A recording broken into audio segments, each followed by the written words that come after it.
Okay तो देखो हम लोग जैसे कि इनकम रिटर्न फाइलिंग वाला चैप्टर देखे, तो अभी हम लोग क्या करें, रिटर्न फाइलिंग में क्या क्या आईटीआर का कितना टाइप का रिटर्न फाइल होता है, ठीक है। बेसिकली यहाँ पे रिटर्न फाइल कब करने पड़ता है, जैसे कि हम लोग डिस्कस के कब मैंडेटरी है, मैंडेटरी कब है तुम्हारा, अगर किसी का भी income gross that is GTI, ये याद रखना जीटीआई है नॉट टैक्सेबल इनकम, ठीक है। अगर किसी का भी taxable in gross GTI not taxable income is more than the basic exemption limit, तो बेसिक एग्जाम्पशन लिमिट मतलब कोई भी इंडिविजुअल अगर बिलो 60 है उसके लिए 2.5 lakh, above 60 but less than 80 है तो उसके लिए 3 लाख था, अबव 80 ईयर्स तो उसके लिए 5 लाख है, तब जाके उसको रिटर्न फाइल करना कंपलसरी है। बट अगर कोई कंपनी है, फर्म है, तो उसको तो करना ही है, कंपनी के लिए कंपलसरी है रिटर्न फाइल करना, फर्म के लिए अगर उसके टैक्स रेट एप्लीकेबल तो कंपलसरी है उसके लिए, ठीक है। बाकी इसके लिए भी था कंपलसरी इस केसेस में, बट सपोज तुम्हारा बेसिक एग्जाम्पशन लिमिट से कम है ग्रॉस टोटल इनकम, बट अगर तुमको इनकम टैक्स से रिफंड क्लेम करना है, कोई तुम्हारा टीडीएस काट लिया, टैक्स काट लिया, तो तुम करना ही है तुमको।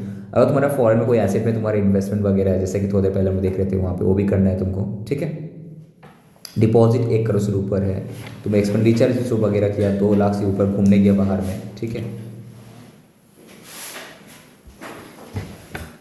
अगर उसके बाद इलेक्ट्रिसिटी का कंजम्पशन 1 लाख से ऊपर है तो हमको रिटर्न फाइल करना कंपलसरी है।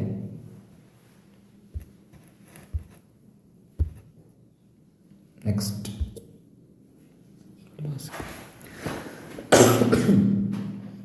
Next which ITR to be file, ठीक है। तो यहाँ पे तुमको दिख रहा है एक है आईटीआर 1, आईटीआर 2, आईटीआर 3, 4, 5, 6, 7 ऐसा करके है, ठीक है। तो सबसे पहले आईटीआर 1 में हम लोग देखते हैं, तो आईटीआर 1 किसके लिए था तुम्हारा, आईटीआर 1 में अगर कोई रेसिडेंट इंडिविजुअल है, ठीक है, ये प्रीवियस ईयर 21-22-23 ऐसी है, तो न्यू ईयर में भी सेम ही है, कोई रेसिडेंट इंडिविजुअल है, बेसिकली इंडिविजुअल के लिए एप्लीकेबल है कि इनकम कहाँ से है, सैलरी से, या फिर तुम रिटायर हो चुका है तुमको इनकम कहाँ से आ रहा है, सिर्फ पेंशन से आ रहा है, तो तुमको आईटीआर 1 ही फाइल करने पड़ेगा। तुम्हारा इनकम क्या है, सब वो सैलरी पेंशन भी है, प्लस हाउस प्रॉपर्टी से तुम्हारा इनकम आ रहा है, बट याद रहे एक से ज़्यादा है हाउस प्रॉपर्टी तो आईटीआर 2 में चले जाएगा, एक हाउस प्रॉपर्टी से तुम्हारा इनकम आ रहा है, ठीक है। अदर सोर्सेस है, एक्सक्लूड इसमें अर्निंग फ्रॉम लॉटरी वगैरह नहीं होना चाहिए। अगर एग्रीकल्चर इनकम है तो अप टू 5 है, तो ये सब में अगर तुम्हारा है नेचर ऑफ इनकम तो तुम आईटीआर 1 फाइल करोगी। Income from salary, income from house properties excluding the cases where loss is brought forward from previous year, उसको इग्नोर करके अदर सोर्सेस तो तुम्हारा आईटीआर 1 आएगा।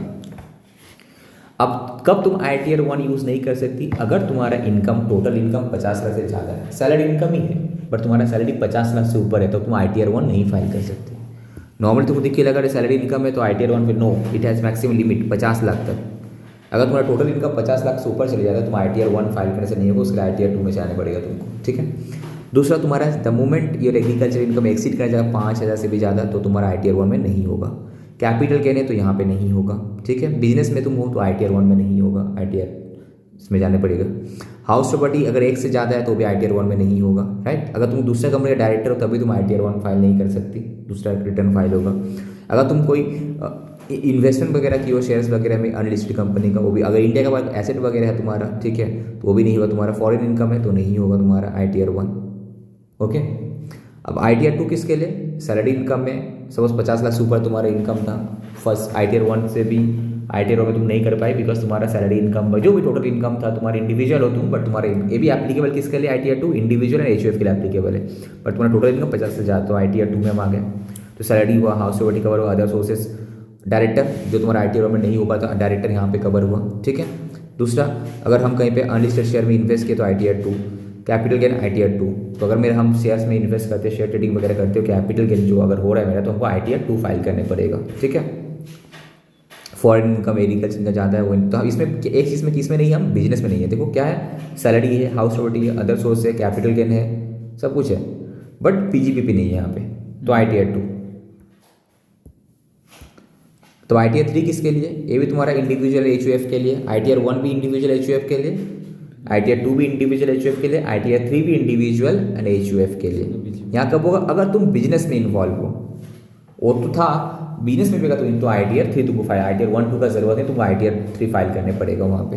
अलग अलग नहीं किया हम, एक बार आईटीआर 1 के फिर 3 नहीं, कोई भी एक रिटर्न तुमको फाइल करने पड़ता है, तो हमको आईटीआर 3 फाइल करना, तुम बिजनेस में भी इन्वॉल्व हो, ठीक है। सपोज तुम्हारा सैलरी का भी इनकम है, अदर हेड का भी, बिजनेस का भी इनकम अगर तुम्हारा है तो तुमको ITR 3 फाइल करने पड़ेगा, ठीक है।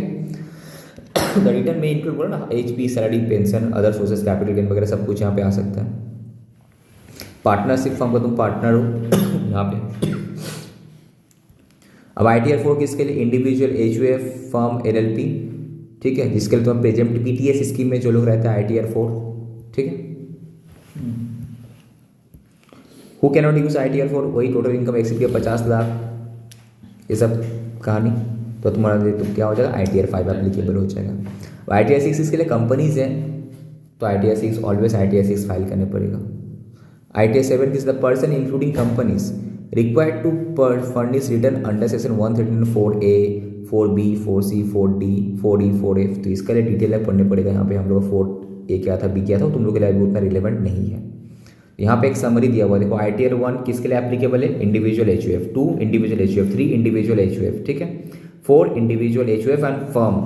यहाँ 3 अगर तुम पार्टनरशिप फर्म हो तो तुमको 3 करने पड़ेगा, 1 2 में नहीं होगा। 1 and 2 था ओनली इंडिविजुअल HUF के लिए, 3 इंडिविजुअल HUF प्लस फर्म आया, 4 में individual HUF and firm, 5 firm plus LLP, 6 company, 7 trust.